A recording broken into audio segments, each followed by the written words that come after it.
Good morning blogger Joyita চ্যানেলের একটি নতুন ব্লগে স্বাগত জানাই সবাইকে।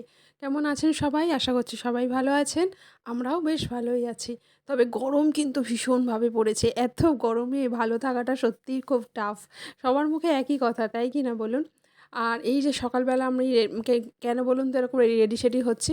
আপনারা তো ভাববেন না সকালবেলা শাড়ি টাড়ি পরে এত সাজুগুজু, এত মানে নাচন-কোদন কেন? পরিষ্কার বাংলা কথা। তো কথাটা হচ্ছে সকাল সকাল স্নান টান করে আজকে একটু ইচ্ছা হলো শাড়ি টাড়ি পরতে। তো শাড়ি পরে নিয়ে তারপরে এই যে নিচে গিয়েছি ফুল তুলতে। প্রচুর ফুল হয়েছে আজকে, বাগানে আজকে অনেক ফুল ফুটেছে, তাই ভাবলাম আজকের একটুখানি শেয়ার করি। পুজোর ফুলগুলো কিছুটা তুলে নিয়ে এলাম, দেখাচ্ছি। কিছু ফুল তুলে নিয়ে এসেছি, দাঁড়াও ব্যাক ক্যামেরায় দেখাই সবচেয়ে ভালো হবে।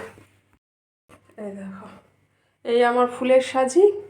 আর এই যে অনেকটাই ফুল হয়েছে, এই ছোটো ছোটো টগর ফুলও আছে। এই যে খালি বাগান, ফুল আর এই সমস্ত ঢং, এই নিয়ে কি আর জীবন চলবে না সংসার চলবে বলো তো? চলে এলাম সেই মানে থোড়বড়ি খাড়া, খাড়া বড়ি থোড়। চলে এলাম সেই রান্নাঘরে, এখন ভীষণ চাপ। সকালবেলা আমাদের এরকমই ব্যস্ততা চলে, মানে সকালবেলাটা হুলুস থুলুস কাণ্ড হয়, প্রচণ্ড ব্যস্ততা। সেই ছেলেকে টিফিন করে দিলাম, ইয়ে করলাম তোমার ওই ডিম টোস্ট যেটা হয় পাউরুটি দিয়ে, সেটা করলাম। করে সসেস দিয়ে, সসেস ঠিক না মানে ওই সস দিয়ে আর গোলমরিচ গুঁড়ো দিয়ে এইসব দিয়ে দিলাম, আর বাটার দিয়ে ঘি আলু মানে আলু ভাতে দিয়ে ও খেয়ে স্কুলে গেল, মানে যাবে আর কি। তো সেখানে এই যে জোগাড় জাগাড় তৈয়ারি চলছে।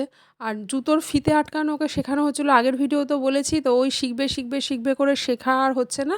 তো ওই সেই ফিতেটা বেঁধে দিয়েছি। কিন্তু এটা তো বেশ দুদিন পরে আমি ভয়েস দিচ্ছি, তো এখন অনেকটা ও শিখে গেছে।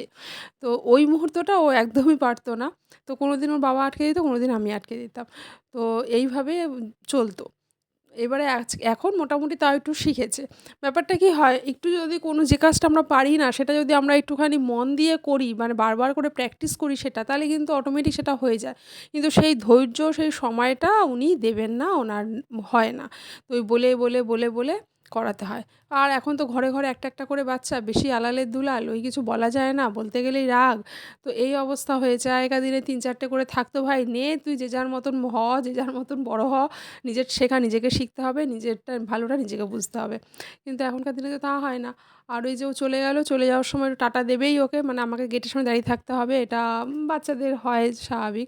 তো জল টলগুলো তুলে নিলাম, নিয়ে এসে একটুখানি সোফায় একটু বসি, ২ মিনিট একটু জিরিয়ে নিই। বাপরে বাপ, আর পারা যাচ্ছে না। সকালবেলাটা এরকমই চলে, ভীষণ ব্যস্ততা, ভীষণ ব্যস্ততা। মানে একটুখানি নিজেই যে ১ গ্লাস জল খাবো বা সত্যি কথা বলতে যে বিষ খাবো তারও উপায় নেই, এমন অবস্থা হয়।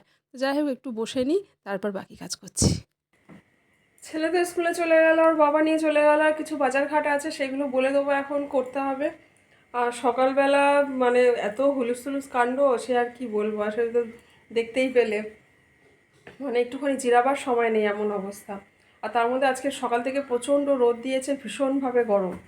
তো আর এর মধ্যে তারপরে চলে এলাম একটু ছাদে। ছাদে এসে ছাদের ফুল টুলগুলো একটু দেখলাম, সকাল থেকে আসার টাইম পাইনি তো। তাই ভাবলাম গাছপালাগুলো একটু দেখে টেখে যাই, কোথায় কি ফুল টুল ফুটলো। ছাদের ফুল খুব একটা বেশি তুলি না, কারণ নিচের থেকে যা ফুল হয়ে যায় এনাফ, আর দরকার লাগে না। তাই ওই গাছপালাগুলো একটু দেখে টেখে আসি, যাই তোমাদের ব্যাক ক্যামেরাতে দেখাচ্ছি। এই যে অনেক ফুলই ফুটেছে, এক সময় তো প্রচুর ফুল ফোটে, কিন্তু আমি না তুলি না, দেখতে না ভীষণ ভালো লাগে। ছাদের ওই একটুখানি গাছ, একটু মাটিতে ফুলগুলো হয়, কার ইচ্ছা করে বলো ওই ফুলগুলো তুলে নিই?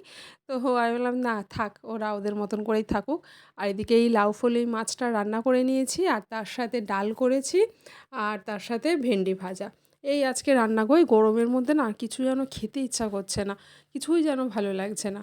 আর ডাল সেদ্ধটা তোমার একটু কাঁচা সর্ষের তেল দিয়ে খেতে হেভি লাগে। আর এই দেখো এদিকে নিয়ে এসছেন কাঁঠাল, বেশ খাজা কাঁঠালটা, কিন্তু কাঁঠালটা কিন্তু বেশ সুন্দর খেতে, কচকচ করবে কাঁঠাল, ওই কাঁঠাল খেতে কিন্তু ভালো লাগে। লদলদে কাঁঠাল অতটা খেতে ভালো লাগে না। তোমাদের কার কেমন লাগে একটু জানিও। আর এই ১ পিটি ডিম নিয়ে এসছে, এ চলবে এখন প্রায় মাসভর। তো প্রায় যাবে, পুরোটা যাবে বলিনি একদমই। তো আমি এটা ফ্রিজে রেখে দিই সবসময়, কারণ গরমের মধ্যে ডিম বাইরে রাখলে তো নষ্ট হয়ে যায়। তো ভালো করে ধুয়ে ফ্রিজে রাখতে হয়। আর এই দেখো আমার কি সুন্দর বেলফুলের গাছ, আমি একটা বেলফুল গাছ নিয়েছি, এটা টবে বসাবো। তো তো ফুল ফুটেছে কি সুন্দর, এত সুন্দর মিষ্টি গন্ধ তোমরা তো জানোই। আর এটা হচ্ছে জিজি প্ল্যান্ট। আর রাতের বেলা ঠিক ওই সন্ধ্যেবেলা যাই বলো একটু এটাই আমাদের খাওয়া দাওয়া হলো। তো আজকের মতন আসি, আবার দেখা হবে। টাটা।